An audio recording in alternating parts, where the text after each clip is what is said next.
Hello everyone, this is Jackie Ding. I'm with Team Eibach, and behind me is the PhD Racing Eibach AE86 with a K-swap for GLTC.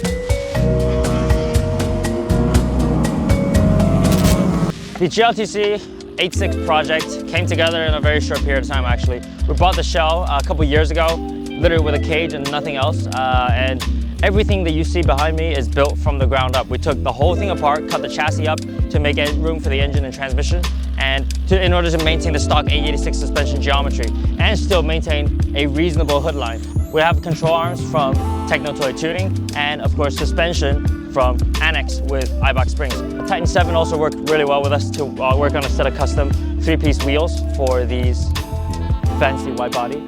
And of course, in the front, there's a 3D printed Toronto badge because it made the car complete the look. Livery was a very last minute ordeal. We had to go through our designer who came up with initial draft. Catherine did an awesome job. And then I had made some revisions on my phone, doodled it on the way to the track, and then the guys at Eibach put it together into paper, into final design, and it looks freaking wonderful. The guys at Chicago Auto Pros spent about a week non-stop just working his way through the livery. It was great.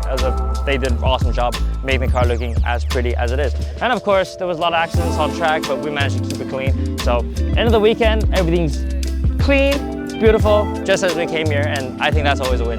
We plan to make it slightly quicker. We want to solve a couple of small issues we've been having on track with overheating. The car needs a little bit more competitive advantage.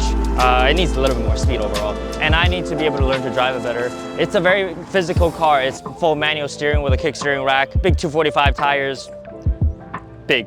So you really have to know what you're doing. You really have to be perfect with the car. And I really don't want to make it any easier to drive. I just want to learn to drive it better myself. So it's all about driver improvement with an AE86, and this is effectively my dream, kind of like an N2, N3 build that I can race right here in Gridlife Touring Cup. So we did really well this weekend with basically the shakedown of the GLTC car. It did great. We finished above average in all the races. We're driving the BMW M2 also this weekend in Gridlife track mod. That car ended up scoring P1 overall with the second fastest time of the whole weekend. So very happy with that results, and being able to drive both cars was a really good time. The car will be seeing a couple changes for the next couple of events and hopefully getting a little more competitive and hopefully winning even more hearts.